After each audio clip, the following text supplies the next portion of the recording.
নবগঠিত ফুলবাড়ি তারিণীপুর জিপির খসড়া তালিকায় ব্যাপক অসঙ্গতি। সঠিকভাবে সংশোধন না হলে বৃহত্তরভাবে গণতান্ত্রিক পদ্ধতিতে আন্দোলনে নামার হুঁশিয়ারি জনগণের। ডিলিমিটেশনের পর নবগঠিত ফুলবাড়ি তারিণীপুর জিপির বৃহত্তর শিবনারায়ণপুর, কালীনগর এবং তারিণীপুর রাজস্ব গ্রামে একটিও ভোট কেন্দ্র নেই। সবকয়টি ভোট কেন্দ্র পুরাতন ফুলবাড়ি জিপিতে নিয়ে যাওয়া হয়েছে। এতে শিবনারায়ণপুর, কালীনগর এবং তারিণীপুর রাজস্ব গ্রামের ভোটারদের প্রায় 8 থেকে 10 কিলোমিটার দূরত্ব গিয়ে ভোট দান করতে হবে। এ নিয়ে বৃহস্পতিবার কাঠিগড়া সার্কেল অফিসে পৃথকভাবে বেশ কয়েকটি স্মারকপত্র প্রেরণ করা হয়। শিলচর জেলা বার সংস্থার বিশিষ্ট আইনজীবী তথা বিশিষ্ট সমাজসেবী উদীয়মান যুবনেতা কমরউদ্দিন চৌধুরী, শিলচর জেলা কংগ্রেস সংখ্যালঘু বিভাগের সাধারণ সম্পাদক আশরাফুল আলম চৌধুরী, তারিণীপুর জনতা ফার্মার্স ক্লাবের সম্পাদক তথা বিশিষ্ট সমাজকর্মী সামিম আক্তার প্রমুখরা স্মারকপত্র প্রেরণ করেন।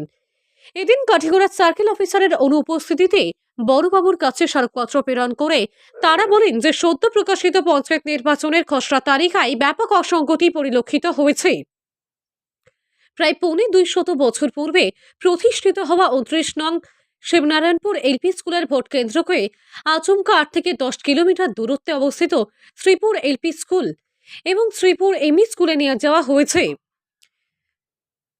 তদরূপভাবে কালীনগরের ভোট কেন্দ্রগুলোকে কদমতলায় নেওয়া হয়েছে। বৃহত্তর তারিণীপুর অঞ্চলের সব কয়টি ভোট কেন্দ্রকে ফুলবাড়ি এলাকায় নেওয়া হয়েছে। তাই তারা বৃহত্তর এলাকার পক্ষ থেকে ঊর্ধ্বতন কর্তৃপক্ষের দৃষ্টি আকর্ষণ করে বলেন যে অতি শীঘ্রই ভোট কেন্দ্রগুলো আগের মতো পুনরায় বহাল করতে হবে, অন্যথায় এলাকার বৃহত্তর স্বার্থে জনগণকে নিয়ে বৃহত্তরভাবে গণতান্ত্রিক পদ্ধতিতে আন্দোলনে নামার হুঁশিয়ারি প্রদান করেন শিলচর জেলা কংগ্রেস সংখ্যালঘু বিভাগের সাধারণ সম্পাদক আশরাফুল আলম চৌধুরী, সমাজকর্মী সামিম আক্তার, আইনজীবী কমরউদ্দিন চৌধুরী। সমাজকর্মী সামিম আক্তার বলেন, পার্শ্ববর্তী গোবিন্দপুর জিপি থেকে শিবনারায়ণপুর রাজস্ব গ্রামের প্রায় 2200 ভোটার ফুলবাড়ি তারিণীপুর জিপিতে সংযোজন করা হয়েছে। অধুনা ফুলবাড়ি জিপির একটি বৃহৎ অংশ তারিণীপুর জিপির সাথে সংযোজন করে প্রায় 13,000 ভোটার নিয়ে নতুন নামকরণ করা হয়েছে ফুলবাড়ি তারিণীপুর জিপি। এটি সম্পূর্ণভাবে অগণতান্ত্রিক। তারপরও এবার সবকয়টি ভোট কেন্দ্র ফুলবাড়িতে নিয়ে যাওয়া হয়েছে। এই অগণতান্ত্রিক প্রক্রিয়া কোনো অবস্থায় মেনে নেওয়া হবে না। এ বিষয়ে বিভাগীয় কর্তৃপক্ষের নিকট বিষয়টি পুনর্বিবেচনা করার আর্জি জানান সমাজকর্মী Samim Akhtar. Bureau report, RTN Barak live, Kathigorah. স্থায়ী বাসিন্দা সেহেতু এবং আমরা তারিণীপুর জনতা ফার্মার্স ক্লাবর সেক্রেটারি। তো ব্যাপার হইলে গিয়া আমি গরুয়া ভাষা যুদ্ধ ভাষা আমরা গরু ভাষা তুলিয়ে যেহেতু আমরা গত কিছুদিন আগে ডেলিমিটেশন হয়েছে এবং ডেলিমিটেশনে আমার প্রত্যেকটা জিপি সীমা নির্ধারণ হয়েছে। তো সীমা পুনর্নির্ধারণ হওয়ার পরে বিশেষ একটা বিরাট একটা অসঙ্গতি দেখা দিয়েছে, যেটা হইল কি আমরা পাশাপাশি যে গোবিন্দপুর জিপি এবং ফুলবাড়ি জিপি, এই দুইটা জিপির যে দুইটা রাজস্ব গ্রাম, একটা হইল গিয়া শিবনারায়ণপুর দুইটা আর কালীনগর তিনটা আমরা সেন্টার আমরা তারিণীপুর অ্যাড হয়েছে এবং ফুলবাড়ি থেকে আরও দুইটা না একটা সেন্টার অ্যাড হয়েছে। ওইয়া 17টা সেন্টার ডে এখানো করিয়া একটা জিপি বানানি হয়েছে ফুলবাড়ি তারিণীপুর জিপি। 17টা জিপি চিন্তা করুন, 17টা ওয়ার্ডে এর পপুলেশন দাঁড়াইছে গিয়া সামথিং 13,000 সামথিং পপুলেশন দাঁড়াইছে গিয়া।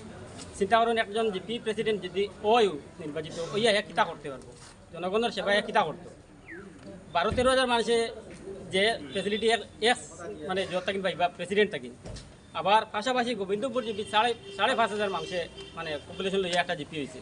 তো চিন্তা করেন 12,500 আর 13,000 সামথিং মানুষে কিতাব পাইব। যাই হোক, এটা ওই গেছে, এটা আমরা মানিয়ে নিছি, কিতাব কিছু করার নাই। আমরা প্রতিবাদও করছি এবং কোর্টে কেসও চলতেছে, দেখা যাক লাস্ট কী হয়। কিন্তু ইদানিং দেখা গেছে গত 12ই ডিসেম্বর ড্রাফট ভোটার লিস্ট বের হয়েছে পঞ্চায়েত ইলেকশনের। এটা দেখা যায় আমরা তারিণীপুরের তারিণীপুর যে আমাদের যে সেন্টারগুলো ছিল, সেই এলাকার সেন্টারগুলো কেটে শান্তিপুর এবং ফুলবাড়ি শ্রীপুর, কালীনগর ফুলবাড়ি শ্রীপুর এইসব অঞ্চলের স্কুলগুলোতে, প্রাথমিক স্কুলগুলোতে সেন্টার করে দেওয়া হয়েছে বদলি করে। চিন্তা করে দেখুন, 8 থেকে 10 কিলোমিটার জায়গা একটা মানুষ যে এখান থেকে যাবে ভোট দেওয়ার জন্য, কীভাবে যাবে? তো এই অসঙ্গতির কারণে আজকে আমরা কাঠিগড়া সার্কেল অফিসার মহোদয়ের অনুপস্থিতি আমরা বড়বাবুর কাছে মেমোরান্ডাম দিয়েছি। যেহেতু আমাদের নোটিফিকেশনে বলা হয়েছে 21 ডিসেম্বরের মধ্যে আমরা আমাদের অবজেকশন আমাদের দাবিগুলো জমা দেওয়ার জন্য। সেহেতু আজকে আমরা এখানে এসে আমাদের অভিযোগগুলো আমাদের যাতে আমাদের আগামীতে আমাদের গ্রামের সাধারণ মানুষ যাতে হয়রানি না হয় এবং নিজ নিজ অঞ্চলে নিজ নিজ বাড়ি 100-200 মিটার ভিতরে তাদের সেন্টারগুলো সোজাকে আবার ফিরে আসে, এই অনুরোধ জানিয়ে আমি আমার ধন্যবাদ। সদ্য প্রকাশিত পঞ্চায়েত নির্বাচনের যে ভোটার তালিকা প্রকাশিত হয়েছে তাতে ফুলবাড়ি তারিণীপুর জিপি, কাটিগড়া সমষ্টি, কাছাড় জেলা তথা আসামের প্রায় প্রত্যেক জেলায় ব্যাপক অসঙ্গতি দেখা দিয়েছে। তার পরিপ্রেক্ষিতে আজ আমি আইনজীবী কমরুদ্দিন চৌধুরী, শিলচর জেলা বার সংস্থা, আমি আমার নিজের পক্ষ থেকে কাটিগড়ার সার্কেল অফিসারের অনুপস্থিতিতে বড়বাবুর কাছে একটা প্রতিলিপি দিয়েছি এবং আমি ফুলবাড়ি তারিণীপুর জিপির বৃহত্তর ফুলবাড়ি তারিণীপুর জিপির পক্ষ থেকে আমি আজ এসে আমার সঙ্গে এলাকার অনেক জনগণ নিয়ে এসে সার্কেল অফিসারের অনুপস্থিতিতে বড়বাবুর কাছে এক মেমোরেন্ডাম প্রদান করেছি। আমরা দেখতে পেয়েছি যে সদ্য প্রকাশিত যে ভোটার তালিকা প্রকাশ পেয়েছে তাতে ব্যাপক অসঙ্গতি প্রকাশ পেয়েছে। আমাদের শিবনারায়ণপুর এলাকার যে ভোট কেন্দ্র 29 নং শিবনারায়ণপুর এলপি স্কুল, তা প্রায় 270 বছর পুরানো স্কুল, সেটা কেটে শ্রীপুর অঞ্চলে নিয়ে গেছে। অনেক সমস্যা হবে। আমাদের বাড়ির সামনে 200 মিটার দূরত্ব ছিল সেই কেন্দ্রটি, সেটা শ্রীপুর এলাকায় নিয়ে গেছে। শ্রীপুর এলপি স্কুলে একটা কেন্দ্র করা হয়েছে এবং আরেকটি কেন্দ্র করা হয়েছে শ্রীপুর এমই স্কুলে। তদ্রূপভাবে কালীনগর থেকে একটা কেন্দ্র কদমতলাতে নিয়ে করা হয়েছে এবং তারিণীপুর বৃহত্তর তারিণীপুর জিপি এলাকা থেকে যেসব কেন্দ্রগুলো রয়েছিল সেগুলো ফুলবাড়ি অঞ্চলে নিয়ে গেছে। ব্যাপক অসঙ্গতি দেখা দিয়েছে। সরকার বাহাদুর সেটা কেন করেছে, উদ্দেশ্য প্রণোদিতভাবে সেটা হয়েছে, সেটা আমাদের ধারণা। কারণ যদি ভুল হতো তাহলে একটা বা দুইটা ভুল হতো, এরকম হতো। আমরা যেদিকে লক্ষ্য করি, যেদিকে তাকাই, সেদিকে পরিলক্ষিত হয় যে অনেক ব্যাপক অসঙ্গতি দেখা দিয়েছে। তাই আমরা সরকার বাহাদুর একটা সময়সীমাও দিয়েছে 21 ডিসেম্বরের মধ্যে অবজেকশন দেওয়ার জন্য।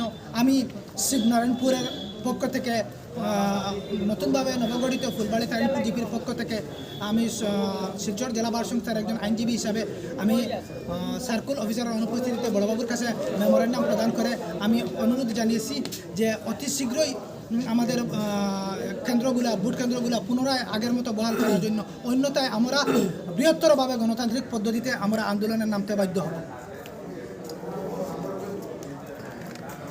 আমি Ashraful Alam Chowdhury, general secretary Cachar district Congress minority department.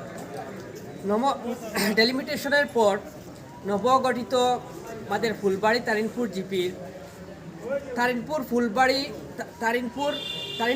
গ্রামের তারিণপুরের প্রথম খণ্ড এবং দ্বিতীয় খণ্ড এবং তৃতীয় খণ্ড, তার সাথে আমাদের শিবনারায়ণপুর গ্রাম এবং শিবনারায়ণপুর রাজস্ব গ্রাম এবং কালীনগর রাজস্ব গ্রাম দেখা যায় আমাদের পুরাতন ফুলবাড়ি জিপির একটি বুট কেন্দ্রে আমাদের ভোটার কেন্দ্র করা হয়েছে। আমরা একটাই অনুরোধ করব যে এই ভিডিওর মাধ্যমে আমাদের জেলা উপাধ্যক্ষের কাছে যেন আমাদের ভোট কেন্দ্র, আগের যে ভোট কেন্দ্র ছিল এই কেন্দ্রে আমাদের পুনর্বহাল থাকে, এই বলে আমাদের এলাকার জনসাধারণের পক্ষ হইতে এবং কাছাড় জেলা কংগ্রেস মাইনরিটি বিভাগের পক্ষ হইতে আমরা একটা মেমোরেন্ডাম পেশ করেছি যেন আমরা সেন্টারটা পুনর্বহাল থাকে। Thank you.